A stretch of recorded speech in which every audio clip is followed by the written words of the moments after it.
하나님의 말씀은 요한계시록 13장 1절 2절입니다. 우리 한 목소리로 함께 합독하십시다. 내가 보니 바다에서 한 짐승이 나오는데 뿔이 10이요 머리가 7이라. 그 뿔에는 10왕관이 있고 그 머리들에는 신성모독하는 이름들이 있더라. 내가 본 짐승은 표범과 비슷하고 그 발은 곰의 발 같고 그 입은 사자의 입 같은데 용이 자기의 능력과 보좌와 큰 권세를 그에게 주었더라. 아멘. 네, 눈을 뚫고 이렇게 오신 여러분 모두에게 하나님의 크신 음체가 은혜가 넘치기를 바랍니다. 이 역사에 대한 이해가 굉장히 중요한데 이 역사가 자꾸 발전하고 잘 되어서 나중에 유토피아의 세계가 온다, 천국이 만들어진다 이렇게 생각하는 역사관을 이제 낙관주의적 역사관이라 그래요. 19세기에 이 낙관주의적 역사관이 세계를 휩쓸고 있었어요. 신학적으로는 자유주의 신학이 낙관주의적 역사관을 가르쳤습니다. 근데 이제 반대 역사관이 있어요. 비관주의적 역사관이라 그래서 이 세상은 자꾸 나빠져 가지고 하나님의 백성들이 엄청난 박해를 받고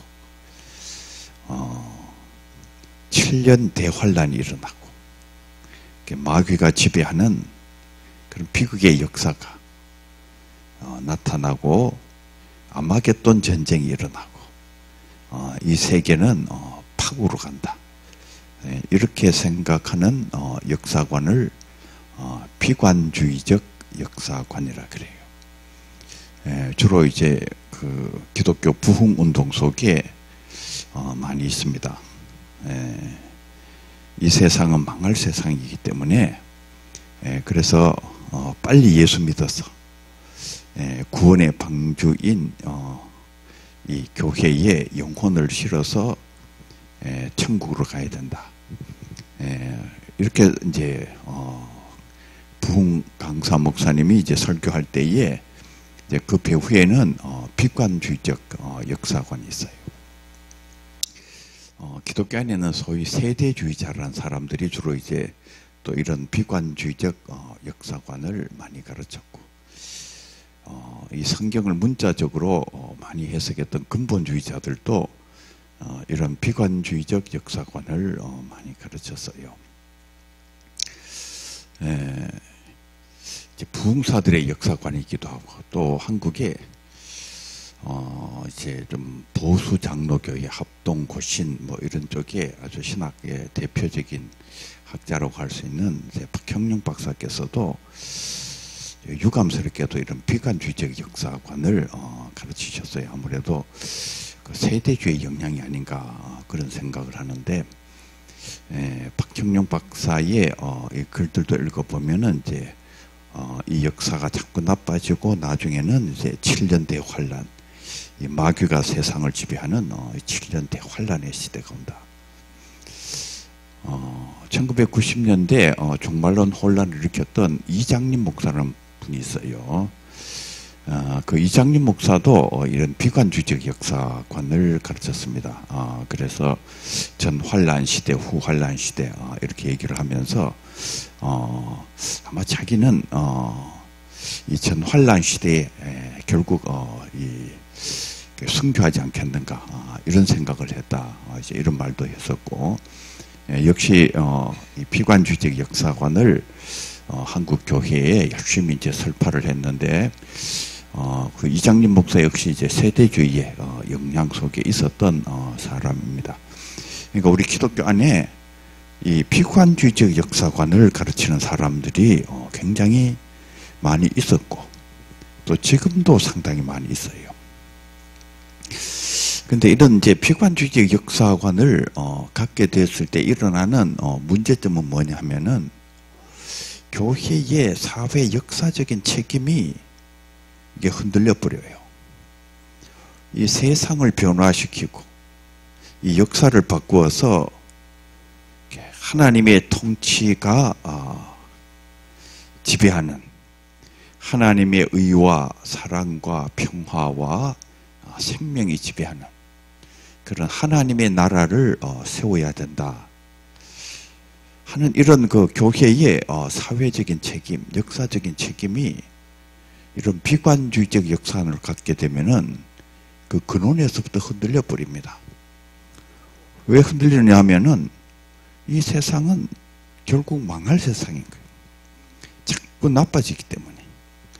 결국 이 세계는 나중에 가면은 마귀가 지배하는 세상이 되기 때문에 우리가 세상을 변화시키기 위해서 노력하는 것이 별로 의미가 없어져요. 물론 세상을 위해서 열심히 선한 일을 하는 것이 그 자체가 가치가 없다는 것은 아니지만은 궁극적인 가치를 갖지 못하는 것입니다. 어차피 이 세상은 우리가 노력을 해도 결국 마귀가 지배하는 세상이 되는 거지요. 장망성이라, 장차 망할 세상이다. 이 세상을 장차 망할 세상이라고 생각하면은 결국 교회의 일은 전도에 초점이 가게 돼 있어요. 이 망할 세상에서부터 영혼을 빨리 구원해가지고 그 영혼을 구원의 방주인 이 교회에 실어서 천당 보내는 일, 거기에 집중하게 되어 있습니다. 한국에 상당히 많은 교회가 이 전도를 많이 강조하고 이 영혼 구원, 구령 사업이 우리의 최대의 목적이다. 이렇게 생각하는 그 배후에는 이런 그 비관주의적인 역사관이 있는 경우가 굉장히 많습니다. 근데 중요한 것은 교회는 영혼 구원하는 일을 열심히 해야지요. 교회는 구령 사업의 중심지입니다. 그러나 동시에 교회는 이 세계를 변화시켜서 하나님의 나라를 만들어가는, 이 하나님의 나라를 세우는 위대한 공동체예요. 그러니까 이 하나님의 나라를 세워야 되는 이 교회에 이 엄청나게 중요한 사명이 이 비관주의적인 역사관을 갖게 되는 그 순간부터 그 근원에서부터 흔들리게 돼 있어요. 우리가 늘 기도할 때에 주기도문 많이 암송하잖아요. 나라의 임하옵시고 하나님의 나라, 아버지의 나라가 이 땅 위에 임해야 된다는 거거든요. 아버지의 뜻이 하늘에서 이루어진 것처럼 이 땅 위에 이루어지다. 이 주기도문이 굉장히 중요한 기도문이에요. 하나님의 나라, 아버지의 나라가 이 땅에 세워져야 되고, 아버지의 뜻이 저 하늘에서는 이루어져 있지만은 아직 이 땅에서는 이루어져 있지 않는 거예요. 그러니까 이 땅 위에 아버지의 뜻을 구현해야 되는 거예요.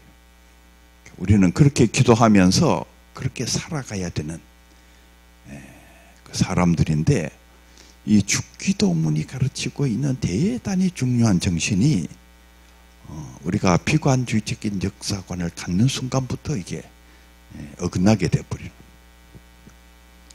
그러나 유감스럽게도 한국 교회 많은 교회들이 지금도 그 비관주의적 역사관을 가지고 있어요. 이런 비관주의적 역사관을 갖게 되면은 교회의 사회적인 책임, 역사적인 책임이 근원적으로 흔들려 버리는, 하나님께서 교회에 맡겨주신 대단히 중요한 사명을 교회가 감당하지 못하게 되는 그런 문제점을 남기게 됩니다. 바른 역사관은 뭐냐 하면은 희망의 역사관이에요. 희망의 역사관. 우리 칼빈주의자들이 옛날부터 가르쳤던 역사관의 그 핵심, 또 성경이 가르치는 역사관의 핵심은 희망의 역사관이에요. 희망의 역사관. 그 희망의 역사관인 게 뭐냐 하면은 희망이 있다 그 말이지요. 희망이 있다는 거예요. 우리는 역사에 대해서 어떤 희망을 갖고 있는 사람들이에요. 이 희망의 역사관과 낙관주의적 역사관을 혼돈하면 안 돼요. 낙관주의적 역사관과 희망의 역사관은 상당히 다릅니다. 역사에 희망이 있다. 그런 차원에서는 둘이 닮았을지 몰라요. 그런데 이 희망의 역사관은 역사를 낙관적으로 생각하지 않습니다. 낙관주의자들이 생각하는 것처럼 이 역사가 자꾸 발전해가지고 평화의 세계가 오고 유토피아의 세계가 온다. 그렇게 생각하지 않아요. 이 희망의 역사관은 낙관주의적 역사관이 아니에요. 왜냐하면 이 세상 안에 악이 깊습니다. 이 역사 안에 깊고 깊은 악이 있어요. 그리고 마귀의 활동이 심각합니다. 이 역사가 낙관적으로 생각할 수 있는 역사가 아니에요. 우리는 수없이 위기를 맞이해요. 우리 개인적으로도 그렇지요. 우리 개인의 삶도 그렇게 낙관적이지 않습니다. 살아보면은 참 수없이 위기를 맞이하잖아요. 저는 이제 고휘를 하시고 또 이렇게 연세가 드셔가지고 이제 무슨 이런 그 행사 같은 거 하시는 이런 데 가서 이렇게 그 분들을 이렇게 보면은 참 험난한 세월, 힘든 세월을 살아오셨겠구나 그런 생각을 늘 해요. 60세가 되시는 분은 여러분 60까지 그 험난한 세월 넘어오는 게 쉽지가 않습니다. 70이 되신 분 그 70까지 그 험난한 세월 넘어가는 게 쉽지가 않아요. 80이 되시는 분은 그 80까지 진짜 그 험난한 세월 넘어가는 게 쉽지가 않아요. 인생이 그렇게 낙관적이지 않습니다. 그리고 이 역사도 마찬가지예요. 이 역사도 그렇게 낙관적이지 않아요. 엄청난 위기가 닥쳐오고 생각하지도 않았던 문제들이 발생을 하고 정말 천길 떨어지에 떨어지는 것 같은 그런 엄청난 불안과 두려움을 또 절망을 경험하기도 하고 우리가 이 세상에 나가면 뭐를 경험하느냐? 마귀를 경험하지. 마귀를 경험하는 거예요. 나가보면은 마귀를 경험하는 거예요. 우리 민족의 역사도 지금 마찬가지죠. 뭐 얼마나 지금 복잡합니까? 북한에서는 그냥 핵무기를 만들어서 지금 난리를 치고 미국에서는 뭐 폭격을 하겠다고 그러고 뭐 중국에서는 또 뭐 사드 배치했다고 기분 나쁘다고 대통령께서 국빈 방문을 하는데 그냥 기자들 그냥 두들겨 패질 않나. 하여간 보고 있으면 정말 그냥 막 세상에 어떤 일이 정말 이런 일이 있을 수 있는가. 무슨 뭐 중국인들 뭐 관광 오는 거 뭐 풀어주는 것 같더니 또 오늘 뭐 갑자기 보니까 뭐 또 뭐 금지시킨다 그러고 하여간 일본에서는 또 아베란 분이 등장을 해가지고 또 그냥 이상한 그냥 국수주의적인 방향으로 그냥 나라를 이끌어가고 어떤 분은 그러더라고요. 대한민국 주변에는 깡패들만 있다 그래요. 북쪽에 김정은이도 깡패같이 보이고 우리 그 트럼프 대통령도 약간 깡패같이 보이고 이런 거는 그런데 얘기를 해도 되는지 잘 몰라요. 나중에 또 그 미국 대사관에서 우리 대통령을 그렇게 얘기를 했다 해가지고 하여간 그렇게 비치는 게 있는가 봐요. 뭔가 하여간 뭐 뿐만 아니라 또 다 이렇게 한번 생각해 봐요. 그냥 이게 뭐 그냥 만만한 분이 없어요. 전부 다 그냥 막 그냥 뭐 이렇게 주먹 들고 그냥 뭐 달겨드는 것 같은 그런 느낌을 많이 받고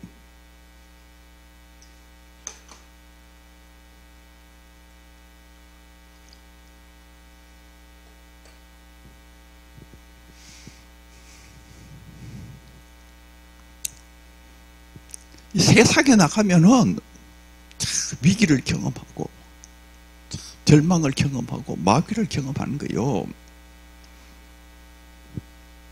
이 세상에 깊이 존재하고 있는 그 악과 그 뒤에 역사하는 마귀로 말미암아 이 세계 역사가 파국을 맞을 가능성도 있어요. 정말 어마어마한 파국을 맞을 가능성이 있죠. 정말 이 비관주의적 역사관을 주장하는 사람들이 얘기하는 것처럼 정말 그런 엄청난 아마겟돈 전쟁이 일어나는 것 같은 그런 파국을 맞이할 수도 있어요. 그러니까 이 낙관주의적인 역사관을 가지고 있는 분들은 이 역사가 그렇게 단순하지 아니하다. 엄청난 위기 속에 있다. 이런 것들을 깊이 생각하고 있지 않는 것입니다. 이 마귀가 지배하는 이 세상, 이 마귀가 지배하는 세상의 이 엄청난 무서운 문제들을 낙관주의적인 역사관을 가지고 있는 분들은 깊이 생각하고 있지 않아요. 그래서 낙관주의적인 역사관은 좀 틀린 역사관이에요. 기독교적인 역사관도 아니고 우리 칼빈주의자들이 옛날부터 가지고 있었던 역사관도 아니에요. 그런데 왜 희망이 있다고 하느냐? 왜 희망의 역사관이냐? 그 이유가 뭐냐 하면은 이 세상에 아무리 악이 깊다 할지라도 마귀의 활동이 아무리 강하다 할지라도 이 역사를 참으로 지배하시는 분은 우리 주님이라고 생각하기 때문에 그래요. 그렇기 때문에 마침내 주님의 승리가 이 땅 위에 이루어질 것이라고 믿기 때문에 그래서 우리의 희망은 주님에게 있는 거예요. 주님께서 나를 건져주시고 주님께서 내 가정을 건져주시고 주님께서 우리 민족의 역사를 건져주시고 주님께서 이 세계를 건져주실 것이라고 믿기 때문에 주님께서 이 세상의 진짜 통치자라고 믿기 때문에 그래서 주님의 승리가 이 땅 위에 올 것이라고 믿기 때문에 그래서 희망의 역사관이에요. 희망의 역사관. 교회에서 가지고 있어야 될 바른 역사관은 그러니까 낙관주의적 역사관도 아니고 비관주의적 역사관도 아니고 희망의 역사관이에요. 이 희망의 역사관을 가지고 있는 사람들은 어두운 역사를 바꾸는 사람들이에요. 어두운 역사 속에 들어가서 역사를 바꾸는 엄청난 일을 합니다.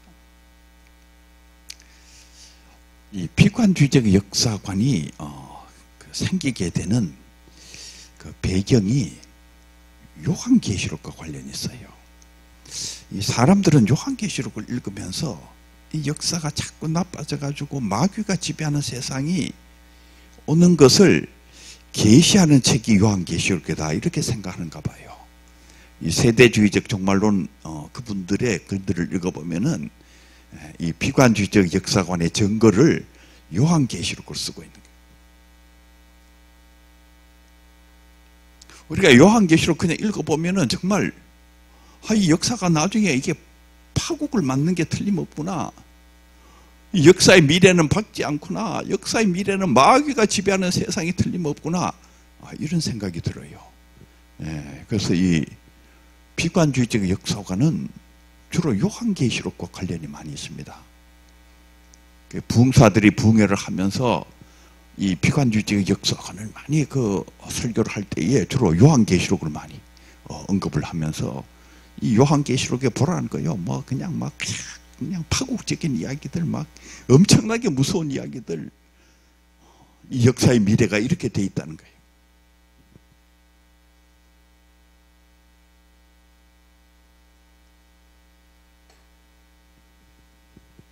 그런데 이 요한계시록을 정말 학문적으로 제대로 연구를 해보면은 요한계시록은 이 비관주의적 역사관의 전거가 되는 책이 아니에요. 요한계시록을 그분들이 잘못 해석했기 때문에 그래요. 이 요한계시록은 희망의 역사관의 전거가 되는 책입니다.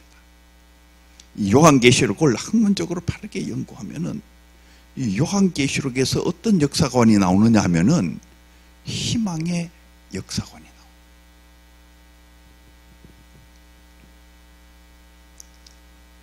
그래서 이 요한계시록이 어떤 책인지를 좀 간략하게 여러분들에게 설명을 해드리려고 그럽니다. 요한계시록은 묵시서예요. 묵시서. 그리고 이 요한계시록의 이 표현 양태를 묵시문학이라 그럽니다. 묵시문학이라는 게 뭐냐 하면은 여러분들 요한계시록 읽어보면은 무슨 말인지 알 수 없는 이야기가 가득 적혀 있잖아요. 뭐 붉은 용이 나오고 짐승이 나오고 하늘에서는 천사 미가엘이 용과 더불어 싸웠다 그러고 금향로 뭐 금대접 무슨 내가 보니 뭐 그냥 머리가 뭐 7개 달리고 뿔이 10개나 달린 짐승이 나왔다 그러고 뭐 읽어보면 무슨 말인지 알 수 없잖아요.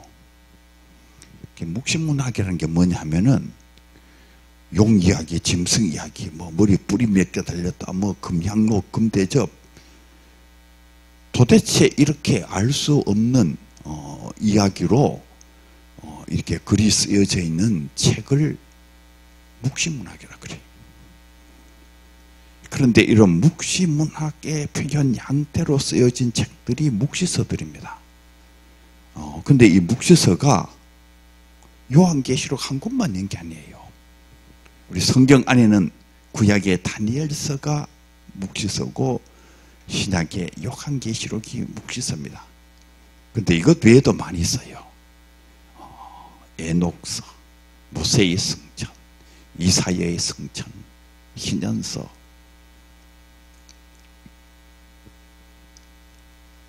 상당히 많은 묵시서들이 있어요. 이 묵시서들은 다 어떤 책이냐 하면은 묵시서들은 박해기에 기록된 책이에요. 그러니까 박해기에 기록된 책들이 무슨 말인지 알 수 없는 뭐 금향로, 금대접 뭐 이상한 이야기들로 가득 차 있다. 그래서 묵시서, 묵시문학 그러면은 여러분들이 먼저 박해기의 책이구나 이렇게 생각을 해야 돼요. 왜 박해기의 책들이 이렇게 되어 있느냐 하면은 박해를 피하기 위해서 이 글을 쓰신 분들이 위장 언어를 사용했기 때문에 그래요. 그러니까 머리가 몇 개 달렸다, 뿔이 몇 개 달렸다, 무슨 금향로, 금대접이 전부 다 뭐냐 하면은 일종의 위장 언어예요. 위장 언어. 그 요한계시록 안에는 666이라는 숫자도 나오잖아요. 일종의 다 위장 언어들이에요. 여러분들 간첩 잡으면은 간첩이 난수표를 가지고 있잖아요. 북한 방송에서 방송하면서 숫자를 불러주잖아요. 1327, 2425. 우리는 들어도 무슨 말인지 모르지. 1327, 2425. 근데 간첩처럼 들으면 바로 알아요. 저 노동운동을 그 속에 들어가가지고 아주 폭력적으로 무슨 일을 하라. 이런 지시로 벌써 알아듣는 거예요. 그러니까 이 여기에 있는 숫자들도 일종의 다 이게 위장 언어들이 위장 언어. 왜 위장 언어를 쓰느냐 하면은 박해기이기 때문에 그래요. 박해 상황 때문에. 이 요한계시록은 로마 황제 도미시안의 박해기에 기록이 됐어요. 도미시안 황제가 소아시아 지방에 황제 신전을 건설하고 황제 숭배를 강요한 거예요. 이 요한계시록을 기록하신 요한께서는 저 도미시안이 마귀다 이렇게 생각했어요. 저자가 바로 마귀다, 즉 마귀의 도구다. 그런데 황제 이름을 직접적으로 적어놓고 도미시안 황제는 마귀다, 그렇기 때문에 이 황제에게 저항해야 된다, 이렇게 쓸 수가 없어요. 이렇게 썼다가는 단장 잡혀가지고 뭐 목이 바로 잘려나가지, 몸뚱아리도 한 15토막은 날 거예요. 그리고 요한계시록을 읽는 사람들도 어떻게 되겠어요? 이런 불온한 글을 읽고 이 관가에 신고하지 않았다는 죄로, 더군다나 이게 황제를 지금 마귀라고 하는 이 책을, 이 글을 읽고도 이 관가에 이렇게 고발하지 않았, 이거 뭐 큰 죄가 큰 거지. 다 죽는 거예요. 다 죽어. 요한계시록은 책은 또 어떻게 되겠어요? 갈갈이 찢어져 가지고 불에 타서 없어지는 거예요. 그래서 이 반모섬에 귀양가 계신 이 요한께서 위장 언어를 사용했어. 이 묵시문학이라는 거 바로 이 위장 언어로 자신의 의사를 이렇게 소통했던 문학 장르거든요. 자기들끼리는 아는 거예요.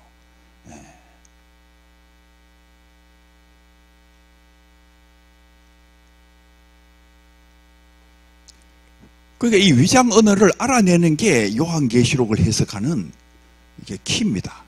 그런데 이런 책이 요한계시록 한 권만 있는 게 아니라 많이 있어요. 그래서 이걸 제대로 알아내려면 어떻게 해야 되느냐 하면은 이 묵시문학에 속해 있는 책들을 전부 연구를 해야 돼요.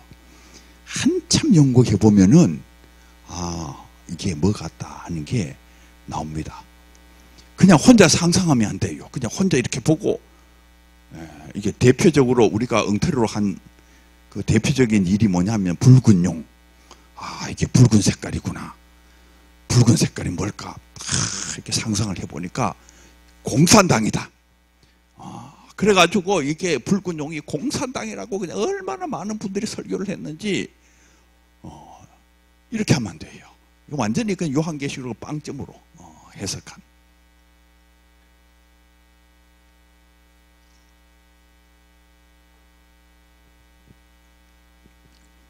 어떻게 해야 되느냐 하면은 이 묵시문학, 이 묵시서들을 연구를 해야 돼요.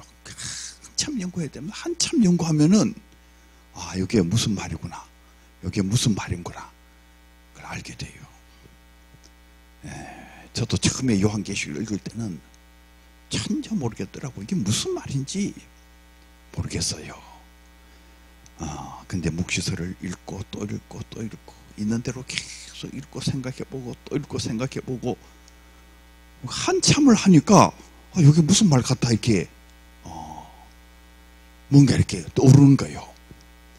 그리고 또 한참을 더 연구를 해보니까 이게 무슨 말이구나. 지금 저는 이게 요한계시록 읽으면 쉬워요. 안 어려워요.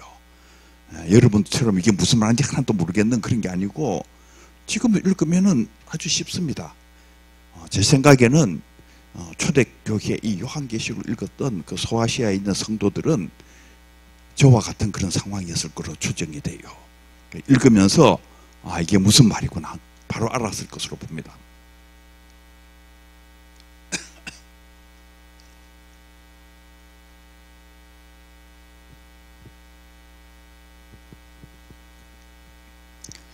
우선 요한계시록은 말세론적으로 해석하면 안 돼요.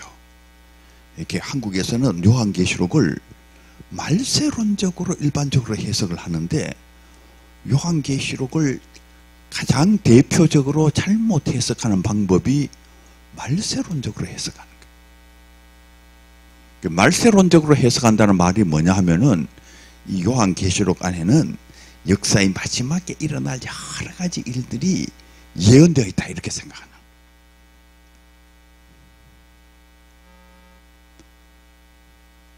요한계시록은 그렇게 말세론적으로 해석하면 안 돼요. 어떻게 해석해야 되느냐? 그 당시의 역사적 정황 속에서 해석을 해야 돼요. 이거를 당시대적 해석이라고 합니다. 그 당시의 역사적 정황. 그러니까 요한께서 patmos섬에 귀양가 계시고 수많은 성도들이 박해를 받던 바로 초대교회의 그 당시의 정황 속에서 해석을 해야 돼요. 왜냐하면 이 요한계시록은 그 박해받던 초대교회의 성도들을 향해서 쓴 책이기 때문에 그래요. 초대교회 성도들이 읽으라고 쓴 책이 이게 요한계시록이에요. 이게 1차적으로 우리 읽으려고 적은 책이 아니에요. 21세기 여러분 읽으라고 적은 책이 아니고 바로 도미시안 황제 치하에 소아시아에서 박해를 받고 사형장으로 끌려가던 지금 수많은 성도들이 박해 속에서 사형장으로 끌려가는 거예요. 그 참담한 상황 속에 있는 바로 초대교회의 성도들이 읽으라고 쓴 책이 요한계시록이기 때문에 그래서 이 요한계시록을 바르게 해석하려면은 그 당시의 역사적 정황 속에서 요한계시록을 해석을 해야 됩니다. 그래야지 이 요한계시록의 내용이 정확하게 파악이 돼요. 제가 볼 때 한국 교회의 95%는 말세론적으로 요한계시록을 해석을 해요. 그래서 이게 엉망이 돼버려요. 엉망. 저는 요한계시록 가르친다 그러면 더 걱정이 더 많이 생겨요. 저분이 또 틀림없이 잘못 가르칠 것이다. 또 저분한테 배운 성도들은 또 틀림없이 잘못 실천할 것이다.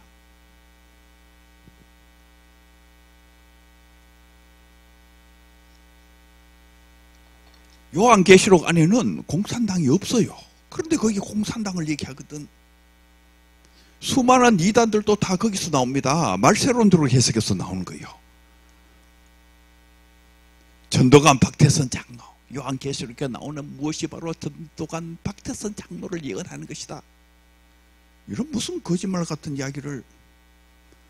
또 최근에 신천지 이단, 신천지 이단도 이 요한계시록을 말세론대로 해석해가지고 우리 이만희 이 주교님 선생님께서 바로 요한계시록에 해석하는 뭐가 바로 그것이다.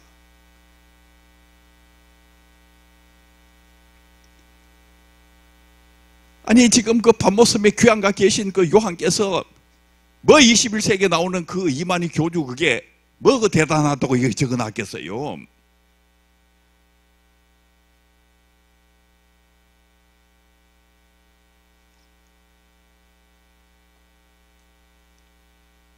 이건 소아시아에서 박해를 받던 초대교회의 성도들이 읽으라고 기록한 책이에요. 그러니까 그 당시의 역사적 정황 속에서 요한계시록을 해석을 해야 된다 그 말이에요. 아까 이제 봉독해 드린 요한계시록 13장에 보면은 내가 보니 바다에서 한 짐승이 나오는데 뿔이 열이요 머리가 일곱이라 그 뿔에는 열 왕관이 있고 그 머리들에는 신성모독하는 이름들이 있더라. 이게 무슨 말인지 잘 모르잖아요. 여러분들 그냥 보면은 짐승이 뭐냐 하면은 이 묵시문학에서 짐승은 어떤 국가입니다. 국가. 그 국가를 나타낼 때 짐승으로 나와요. 무슨 사자, 표범, 곰 다 이게 어떤 국가입니다. 사자같이 무서운, 곰같이 무서운 어떤 나라. 나라를 지칭할 때에 짐승으로 표현해요. 그러니까 딱 짐승이 나오면은 이게 어느 나라일까? 그걸 벌써 생각해야 돼. 용은 뭐냐? 용은 마귀입니다. 마귀를 상징하는 말이 용이에요. 붉은 용. 그 공산당이 아니고 그 마귀요, 마귀.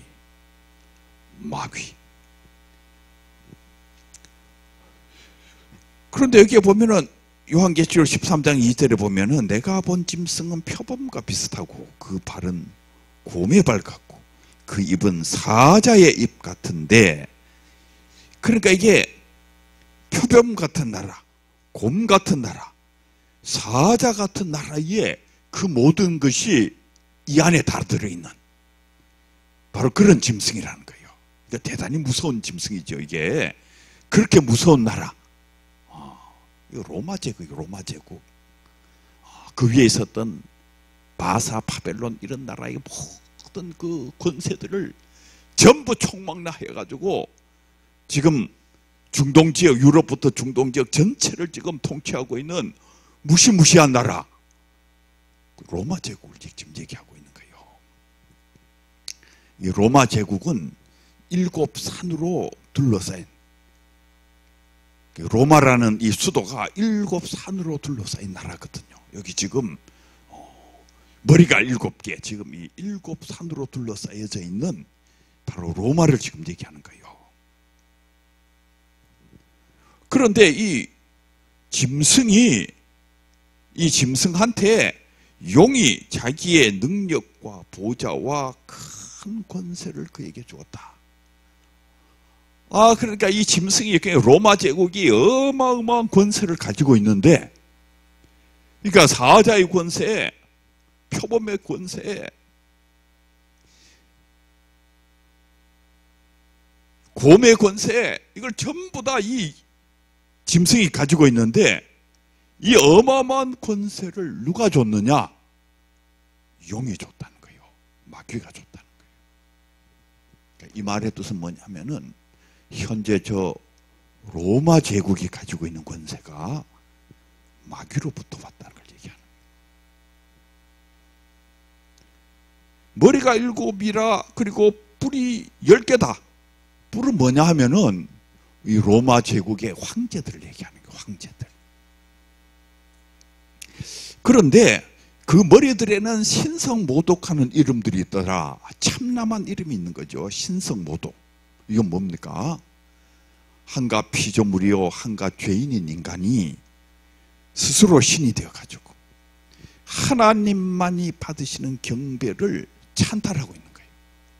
그러니까 하나님께 우리가 경배를 드려야 되는데 그거를 이 죄 많은 인간이 피조물인 이 황제가 찬탈하고 있는 거예요. 그래서 참남되다. 이 자들이 바로 신성을 모독하는 자들이다. 그런 의미예요.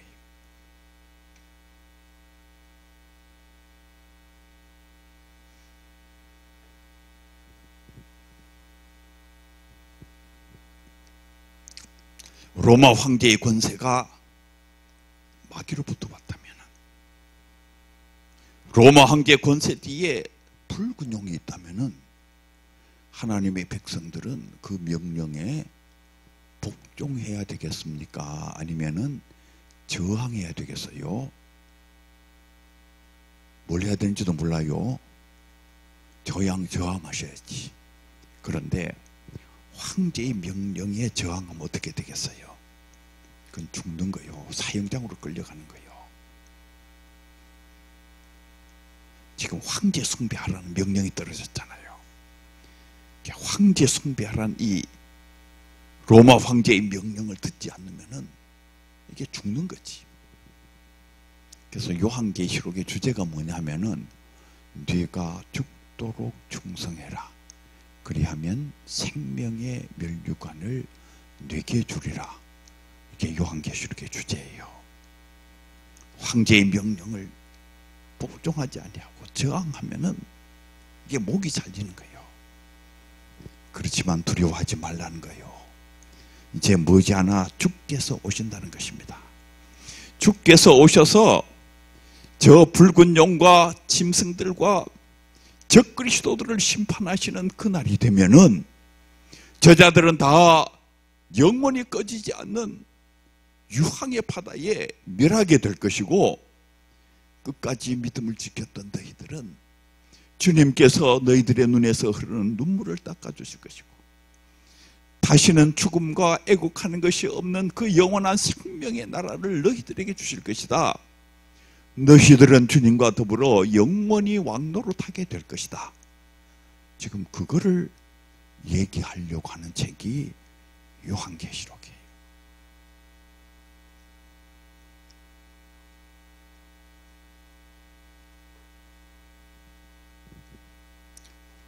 이 요한계시록은 로마 제국이 멸망할 것을 예언하는 책이에요. 우선 1차적으로. 여기에 막 그냥 하나님께서 심판하셔가지고 뭐 화 있을진저 그 대상이 누구냐 하면은 1차적인 대상은 로마 제국을 지금 얘기하는 거예요. 그리고 로마 제국에 빌붙어 있던 수많은 사람들이 그 대상들이에요. 그들은 전부 다 심판을 받을 것이다.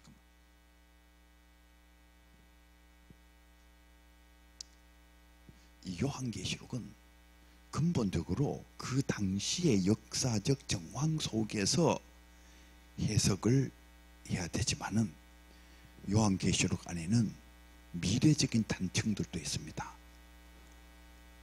천년왕국이라든지 새하늘과 새 땅 같은 말씀들은 미래에 이루어질 어떤 것을 지금 얘기하는 거예요.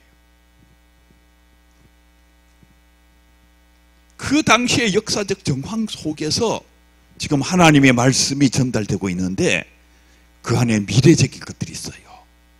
로마 제국 망할 것이고 천년왕국이 이 땅에 만들어질 것이고 하나님의 심판이 있을 것이고 새하늘과 새 땅이 건설될 것이다. 이런 내용들은 아직 이루어져 있지 않는 미래에 관한 예언의 말씀이에요. 이 요한계시록의 첫머리에 보면은 이 책이 예언의 책이다. 예언의 책. 그 예언의 책이란 말의 의미를 잘 알아야 돼요. 요한계시록은 본질적으로 예언의 책입니다. 그런데 그 예언의 책이란 말의 의미가 뭐냐면은 지금 믿음을 지키다가 사형장으로 끌려가서 목이 잘리는 사람, 이 사람들이 어떻게 될 것이냐. 우리의 눈에 볼 때는 이 사람들이 실패자예요. 비참하게 사형장으로 끌려가가지고 목이 잘렸으니 얼마나 실패자입니까? 그런데 이 요한계시록은 눈에 보이는 현실과 정반대의 것을 예언하는 예언의 책이에요. 그들이 살아서 주님과 함께 영원히 왕노릇하게 될 것이다. 그거를 예언하고 있는 거예요. 너희들의 눈에서 볼 때는 그 사람들이 실패자이지만은 아니라는 거예요. 그들이 살아서 영원토록 주님과 더불어 왕노릇한다는 거예요. 이제 머지않는 장래에 주께서 오시고 천년 왕국이 건설되고 새하늘과 새 땅이 건설될 텐데, 그날이 되면은 바로 오늘 여기에서 죽어가는 그들이 다시 살아서 주님과 함께 영원히 왕노릇하게 된다. 그들이 바로 승리자가 된다는 것을, 그것을 예언하는 예언의 책이에요. 또 역으로 얘기하면은 지금 우리를 탄압하는 저 짐승은 어떻게 되느냐? 저 짐승에게 붙어있던 예언자들은 다 어떻게 되느냐? 그들은 전부 심판을 받아서 영원히 꺼지지 않는 유황의 바다에 빠지게 된다는 것을 예언하는 예언의 책이에요. 그러니까 요한계시록이 진짜 예언의 책이지. 그런데 그 예언의 의미를 잘 알아야 돼요. 그 예언의 의미는 20세기에 공산당이 등장하고 모택동이가 등장하고 김일성이가 등장하고 박태서이가 등장하고 이만희가 등장하고 그런 것을 예언하는 게 아니에요. 여러분 생각해봐요. 지금 사형장으로 끌려가는 사람에게 21세기가 되면은 이만희가 등장할 것인데 무슨 그런 한심한 그게 그 사람들에게 그게 무슨 의미가 있어요? 여기에서 예언의 핵심은 뭐냐 하면은 두려워하지 말라는 거예요. 비록 사형장에 끌려가지만 두려워하지 말라는 거예요. 네가 살아서 주님과 함께 영원토록 왕이 될 것이다. 잠시 있는 고난을 두려워하지 말고 다가오는 영원한 나라를 생각하면서 끝까지 이 믿음의 싸움에서 이겨야 되는 것이다. 지금 그것을 예언하는 예언의 책이에요.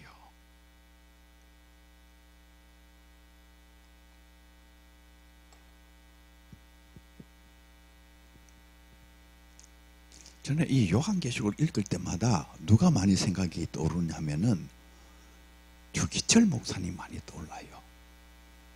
주기철 목사님의 정황과 이 요한계시록의 정황이 좀 닮았어요. 초대교회 성도들이 황제 숭배를 거부하다가 지금 사형장으로 끌려가는데 주기철 목사님께서 신사참배를 거부하시다가 결국 감옥으로 끌려가시잖아요. 고문을 당하시고. 참 이 그 주기철 목사님의 그 생애를 이렇게 보면은, 그래서 이제 감옥에 끌려가셔서 참 엄청난 지금 고초를 받고 있는데, 우리 대한예수교 장로회, 우리 총회가 참 지난 130년 동안 가장 큰 그 오점을 남긴 것이 신사참배를 가결한 거예요. 물론 일제의 강압에 의해서 가결을 한 것입니다. 그냥 그 총회 총대들 숫자보다도 더 많은 형사들이 거기 와서 지키고 있는 거죠. 그냥 이거 가결 안 하면 그날로 다 끌고 가겠다는 그냥 그런 상황 속에서 이제 가결이 된 거예요, 결국. 그러나 거기에 의용 목사가 있는 거죠. 의용 목사가 있는 거예요. 주기철 목사님께서 소속돼 있었던 그 노회에서는 주기철 목사님의 목사직을 파직시킨 거예요. 그 역사를 이렇게 생각해 보면은 참 가짜들이 모여 앉아가지고 진짜를 파직시키는, 이게 참 위기 상황, 이 마귀가 이렇게 막 심각하게 활동하면은 이제 노회도 이제 가짜가 이제 장악을 하는 거예요. 그래서 가짜 목사들이 앉아가지고 진짜 목사를, 너는 목사 자격이 없다, 이제 파직을 시켜버려. 감옥에 계신 주기철 목사님께서 얼마나 기가 막히겠습니까? 결국 거기에서 주기철 목사님께서 세상을 떠나신 거지요. 마귀가 이긴 것 같아요. 마귀가 이겼어요. 그런데요, 얼른 보기에는 마귀가 이긴 것 같은데 순식간에 역사가 바뀌었어요. 바뀌었어요. 진짜 잠깐 사이에 역사가 바뀌었어요. 여러분, 장로의 신학대학교 한번 와봐요. 동산 제일 복판에 주기철 목사님의 그 기념비가 거기에 서 있어요. 학생들이 공부하는 그 강의동은 소양 주기철 기념관입니다. 주기철 목사님은 장신대의 진짜 신학의 스승이에요. 저는 조그만 선생이고, 진짜 스승은 누구냐 하면은 주기철 목사님이 진짜 스승이에요. 천국에서는 어떻게 했어요? 주님께서 주기철 목사님의 눈에서 흐르는 눈물을 닦아주시고, 이제는 영원히 죽음도 없고 애곡하는 것이나 슬퍼하는 것이 없는 영원한 하나님의 나라가 이제는 영원히 주기철의 것이 됐어. 주기철 목사님은 주님과 함께 영원히 세상을 다스리는 위대한 인물로 바뀌어진 것이죠.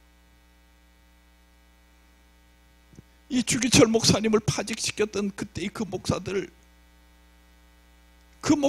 그냥 이름도 듣기 싫어요. 이름만 들어도 그냥 밥맛이 떨어지는,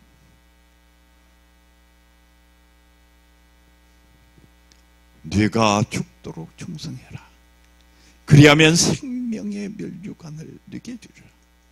이 세상을 누가 진짜 다스리느냐? 주님께서 다스린다, 그 말이에요. 얼른 생각하면은 세상의 통치자들이 다스리는 것 같아요. 마귀가 다스리는 것 같아요. 그런데 그렇지 않다, 그 말이에요. 그들이 진짜 통치자가 아니고 이 세상을 참으로 다스리는 통치자가 바로 우리 주님이 이 세상을 진짜 통치하시고 다스리시는 분이시다. 이 희망의 역사관이 희망의 역사관. 이 캄캄한 어두운 역사 한복판에서 이 역사의 진짜 주님은 우리 주님이라고 고백하는, 이게 희망의 역사관이에요.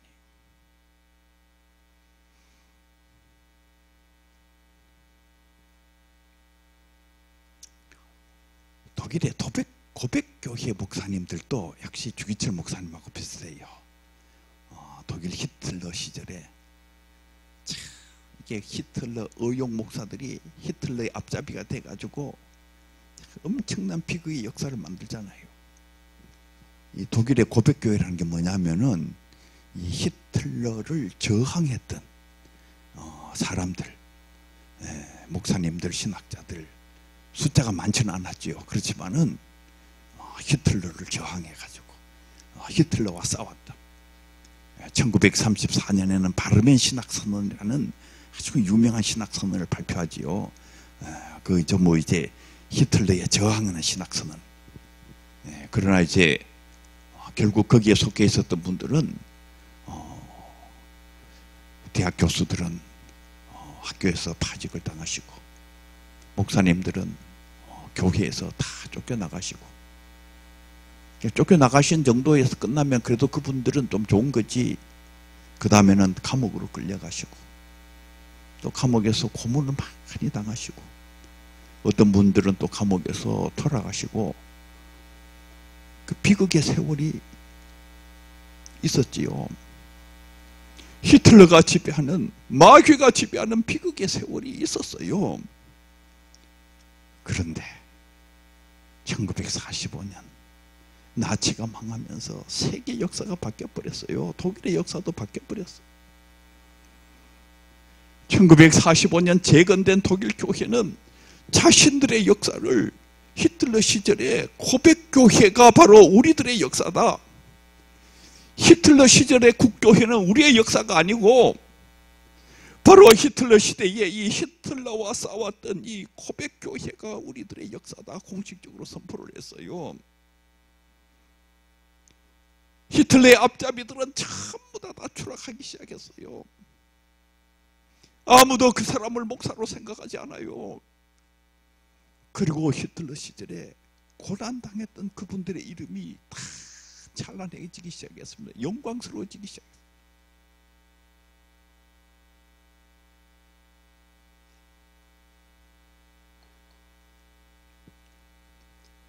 누가 이 역사의 진짜 주인이시냐? 주님께서 진짜 주인이시지. 이 요한계시록을 읽어보면 너희가 잠시 고난을 당하나, 이 잠시란 말이 많이 나와요. 잠시 고난을 당하나, 잠시 고난을 당하나 두려워하지 말으라는 거예요. 우리들의 삶도 마찬가지입니다. 우리가 어떤 잠시 어떤 고난 속에 들어가는 수가 있어요. 여러분들의 가정이 잠시 고난 속에 들어가는 수가 있어요. 그러나 두려워하지 말라는 거예요. 왜냐하면 진짜 이 세상을 다스리시는 분이 주님이기 때문에 두려워하지 말라는 거예요. 희망을 가지라는 거예요. 우리가 마침내 승리한다는 거예요.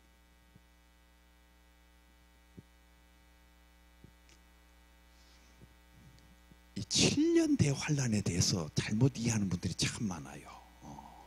요한계시록을 읽어보면 7년 대환란이라는 게 없습니다. 없는데도 역사의 마지막에 7년간의 대환란이 일어나고 마귀가 지배한다고 생각해요. 그 7년 대환란이 어디서 나왔느냐? 7년 대환란 이론을 주장하는 사람들의 그 책을 읽어보면 이렇게 적혀 있어요. 요한계시록 11장 2절에 보면은 성전 바깥 마당은 측량하지 말고 그냥 두라. 이것은 이방인에게 주었은즉 그들이 거룩한 성을 42달 동안 짓밟으리라. 이 42달, 여기 3년 반이잖아요. 여기에 전 환란 시대다. 3절에도 보면은 내가 나의 두 증인에게 권세를 주리니 그들이 굵은 베옷을 입고 1260일을 예언하리라. 요 1260일, 요게 이제 3년 반 전 환란 시대다. 그럼 후환란은 어디에 있느냐?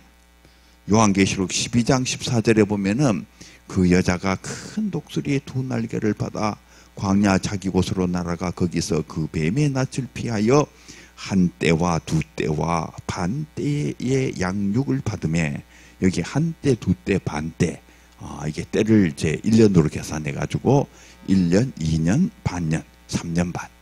그래서 이 두 개를 합치면은 7년이다. 그래가 7년 대환란 이론을 만들어 놨어요. 한마디로 공상이지. 자기가 그냥 공상한 거예요. 근데 이 공상이 어떻게 이렇게 영향을 많이 미쳐가지고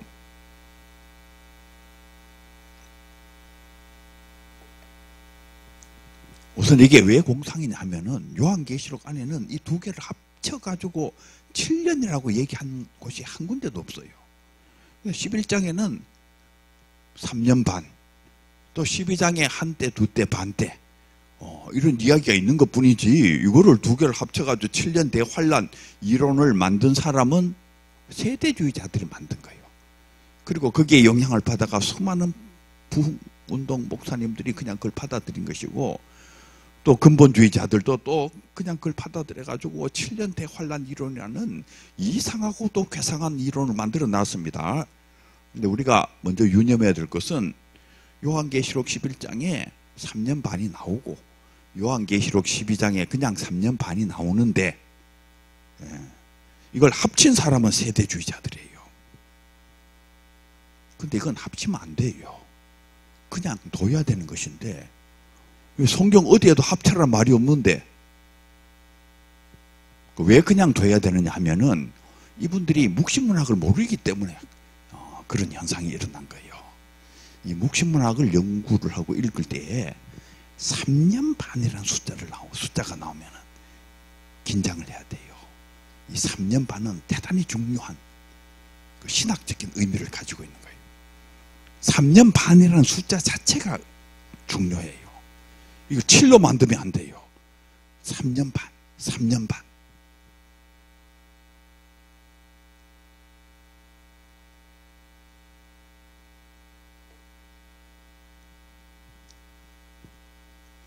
이 3년 반이라는 숫자는 다니엘서와 관련이 있어요. 다니엘서를 읽어보면 이 다니엘서는 이 묵시문학의 시조인 책입니다. 그러니까 묵시문학 가운데 이제 제일 먼저 등장하는 책이 다니엘서예요. 이거 묵시문학의 이제 맏형님이라 그러거든요. 제일 먼저 등장하는 책인데 이 다니엘서는 안티오코스 에피파네스라는 사람의 박해와 관련되어 있어요. 정확하게는 안티오코스 에피파네스 4세의 박해와 관련되어 있습니다. 이자가 바로 유대 지역에 그 총독으로 있었던 어마어마한 박해를 했던 장본인입니다. 유대인들이 그냥 산채로 잡아가지고 그냥 막 맷돌에 그냥 막 갈아가지고 그 뼈를 그냥 산채로 들이마셔도 분이 안 풀리는 존재가 둘이 있어요.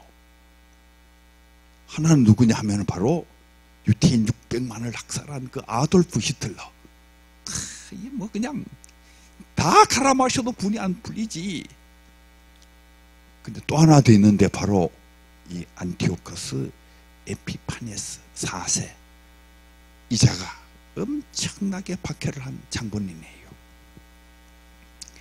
모세의 율법을 읽는 것을 금지시켰어요. 읽으면 다 죽이는 거지.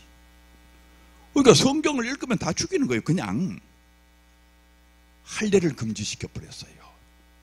유대인들 남자아이들은 태어나면은 8일 되면 할례를 받아야 되잖아요. 할례를 금지시켰어요. 할례를 받다가 걸리면은 그 할례를 집전했던 제사장을 죽여버렸어요. 할례를 받는 아이의 아버지도 죽여버렸어요. 할례를 받는 아이도 죽여버렸어요. 할례를 받는 아이의 엄마는 죽은 아이를 이 목에 걸고 다녀야 돼. 자기 죽은 아들을 목에 걸고 다니는 거예요. 이거 벗으면 지도 죽는 거예요.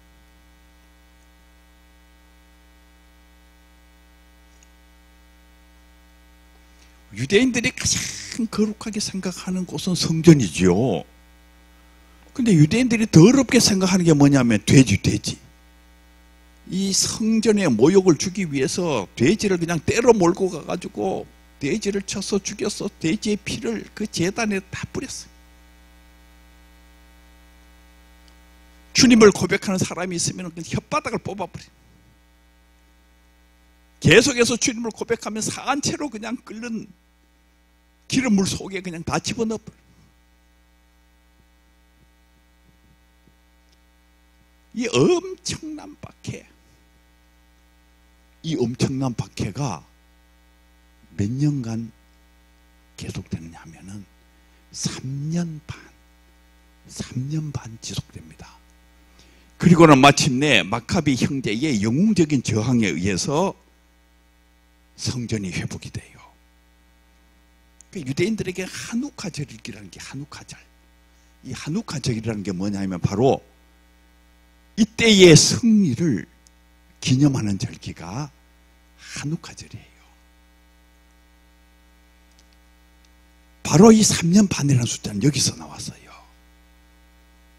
그 엄청난 박해가 3년 반 지속이 된 거예요. 마귀의 통치를 상징하는 숫자입니다. 마귀의 통치. 마귀는 3년 반 통치한다는 거예요. 그리고는 마침내 무너지고 주님의 승리가 이 땅에 온다. 그래서 이 다니엘서에 등장하는 이 3년 반이라는 게 묵시문학에 대단히 중요한 의미를 갖는 숫자입니다. 마귀의 통치를 의미하는 상징적인 숫자예요. 그러니까 이걸 두 개를 붙여놓으면 안 되지. 붙여놓으면 안 되는 숫자예요. 그러면 이 3년 반이라는 숫자는 요한계시록 안에서 어떤 의미를 갖는가 하면은 그 다음에 나오는 천년왕국, 그리고 새하늘과 새 땅과 이게 대비되는 개념이에요. 그러니까 3년 반, 잠시 이런 개념이에요. 3년 반. 마귀가 지배하는 기간은 3년 반이다. 마귀가 지배하는 기간은 잠시 지배한다. 그러나 우리 주님께서는 1000년을 지배한다는 거예요. 1000년. 그리고 새하늘과 새 땅을 만드셔서 영원히 지배한다는 거예요. 3년 반과 1000년이 대비되고 있고, 잠시라는 말과 영원이라는 말이 이게 대비가 되고 있는 거예요. 이 안에 바로 요한계시록을 쓰신 요한의 그 역사관이 들어있어요. 마귀의 지배는 3년 반밖에 되지 않아요. 물론 뭐 4년이 될 수도 있고 5년이 될 수도 있고 어떨 때는 1년이 될 수도 있고 아니면 석 달 반이 될 수도 있지요. 그러나 이게 하나의 상징적인 숫자인 게 상징적인 3년 반. 잠시란 게 잠시. 너희가 3년 반 동안만 잘 참으면은 주의 나라가 오고 마침내 주의 승리가 오고 천년 왕국이 시작되고 영원히 죽지 않는 새하늘과 새 땅이 시작된다 그 말이에요.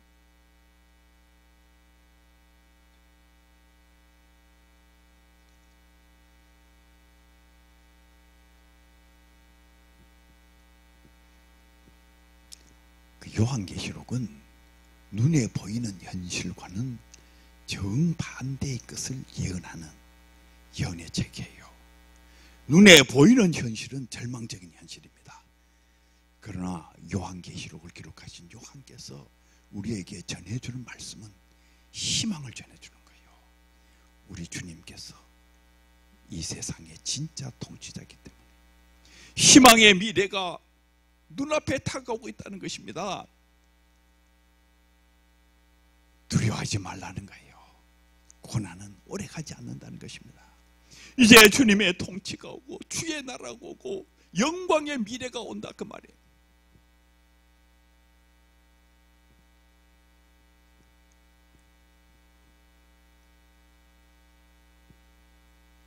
넬슨 만델라의 생애도 이렇게 생각해 보면은 참 그 인종차별 저항하셔가지고 그 어두운 역사 속에 들어갔을 때에 정말 마귀가 지배하는 세상이잖아요.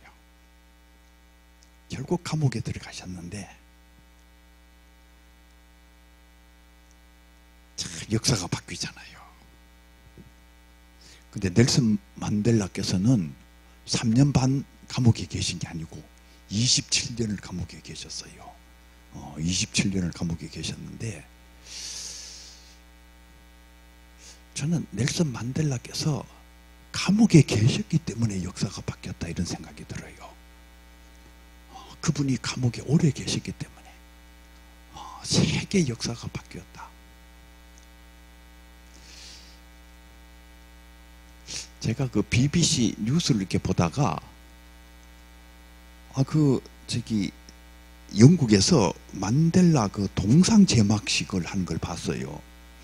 근데 그때 이 영국 수상이 고든 브라운이라는 분이었는데 그 만델라가 거기 계세요. 그런데 고든 브라운이 이제 거기에서 연설을 하시는데 뭐라고 연설을 하시는 거 하니 만델라 당신께서 감옥에 계실 때에 우리 모든 영국 사람들이 당신을 위해서 싸웠습니다.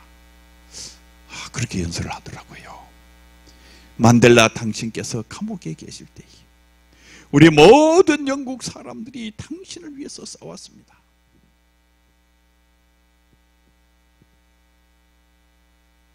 프랑스의 수많은 사람들도 만델라를 석방해라, 만델라를 석방해라. 전 세계가 그냥 만델라를 석방하라고 소리를 지른 것이에요. 만델라가 감옥에 있었기 때문에 이 인종차별의 문제, 이 심각한 흑백차별의 문제, 이 인권에 관한 문제가 전 세계적인 문제가 됐어요. 엄청난 세계의 문제가 돼가지고 저는 남아프리카 공화국의 참 백인들이 만델라를 사실은 쥐도 새도 모르게 죽일 수가 있지요. 참 하나님께서 만델라의 기도를 들으시고, 만델라가 그리스도인이에요. 아주 신실한 그리스도인인데 이 만델라의 기도를 들으시고 하나님께서 전 세계 사람들을 불러일으킨 것입니다. 만델라를 죽이지 말라, 만델라를 석방해라. 그러니까 이 악한 통치자들이 만델라를 죽일 수가 없어요. 막 세계가 난리를 치니까.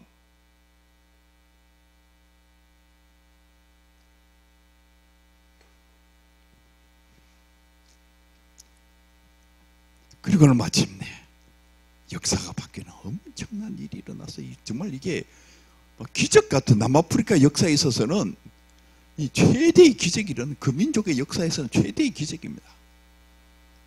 1993년 이 만델라 대통령은 노벨 평화상을 받으시고, 1994년에 우리 한국에 처음 한국을 방문을 하셨어요. 그때가 김영삼 대통령 시절이에요. 김 대통령 시절에 이 만델라가 한국을 방문하셨거든요. 김 대통령께서 이제 만델라하고 같이 만나가지고 이제 얘기를 하시면서 만델라에게 물었어요. 당신 어떻게 27년 동안 감옥에 계실 수 있었느냐? 나는 집에 가택에 연금되어 있었는데 집에 연금되어 있는 것도 내가 죽을 지경이더라는 거예요. 그 김영삼 대통령께서 가택에 연금되어 계셨잖아요. 자기 집에 그냥 이렇게 자기 집에 있는데도 자기는 죽을 지경이었는데 어떻게 당신은 그 27년 6개월 그 감옥에 있을 수 있었느냐? 만델라에게 물었어요.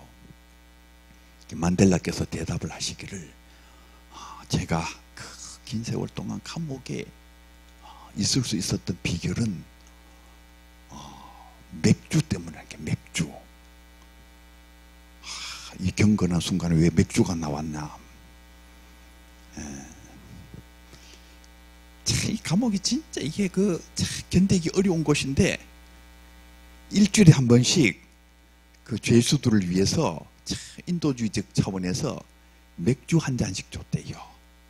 만델라가 그 맥주 기다리는 거예요. 엿새 지나면 맥주 마실 수가 있다. 닷새 지나면 맥주 마실 수가 있다. 나흘 지나면 맥주를 마시는구나. 3일 지나면 맥주 마신다. 이틀 남았다. 야, 내일 맥주 마시는 날이다. 그래가지고 드디어 이제 맥주 받아들고 너무나도 감사하구나.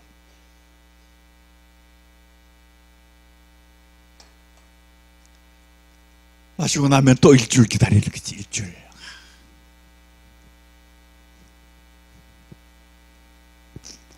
저는 이 만델라가 잘 견뎌주셔가지고 잘 견뎌주셔서 역사를 바꾸었다 이렇게 생각을 합니다.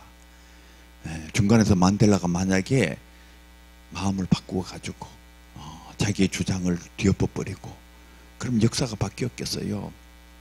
그런데 만델라가 그 긴 세월 동안 그 어려움을 겪으면서 잘 견뎌주어가지고 역사가 바뀌었구나.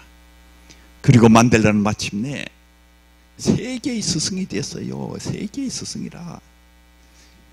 1990년에 이제 석방되고 난 뒤부터 만델라가 진짜 세계의 스승이라. 백인들도 만델라 앞에 가면 다 고개를 숙이지 뭐. 그 만델라 앞에 가가지고 고개 들고 있는 사람이 없어요. 전부 다 고개를 숙이지. 위대한 스승이에요. 위대한 스승. 백인들이 얼마나 흑인들을 깔봅니까? 그렇지만은 이 흑인이신 만델라 앞에 가면은 고개가 숙여지. 하나님께서 마침내 역사를 바꿔버렸어요.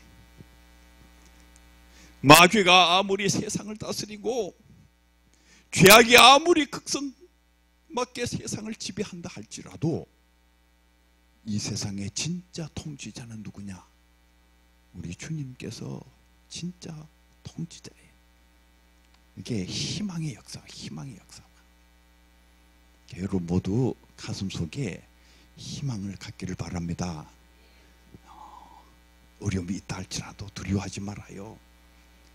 하나님이 여러분과 함께 하시기 때문에 승리가 곧 온다 그 말이에요. 잠시 고난을 당한다 할지라도, 너희가 잠시 어려움을 당한다 할지라도 절대로 두려워하지 말라 그 말. 교회에서는 어떤 사람들을 길러내야 되느냐? 희망의 역사관을 가진 사람들을 길러내야 되는 거예요. 이 희망의 역사관을 가진 사람들이 역사를 바꿉니다. 이 역사 속에 하나님의 통치를 구현하는 거예요. 세상에 어려움이 없는 곳이 없습니다. 어디에 가도 다 어려움이 있어요. 그 낙관주의적인 역사를 가지고 있는 사람은 세상에 나가가지고 어려움에 부딪히면은 이상한 거요. 자기가 생각한 것과 안 맞지. 세상이 낙관적이질 않아요. 그런데 우리 주님께서 세상을 참으로 다스리시고 우리 주님의 승리가 마침내 나타날 것이다. 마르틴 루터 킹 목사님이 We shall overcome 얘기하잖아요. We shall overcome. 우리가 바꿀 것이다. 우리가 승리할 것이다. 참 마귀가 마르틴 루터 킹 목사님을 암살하잖아요. 킹 목사만 죽이면 되겠다고 생각하고 킹 목사를 죽였지만은 사실 킹 목사님의 죽음은 순교자적인 그런 의미를 갖게 돼버렸어요.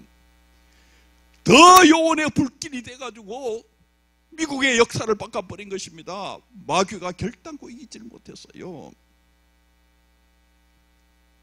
그리고 미국에서는 마침내 매년 1월 달에 마르틴 루터 킹 목사의 날이 제정됐잖아요. 어떻게 이 흑인을 기념하는 날이 공휴일로 만들어져 가지고 크리스마스와 추수감사절과 부활절과 마찬가지로 마르틴 루터 킹 목사님의 날이 만들어져 있는 것입니다.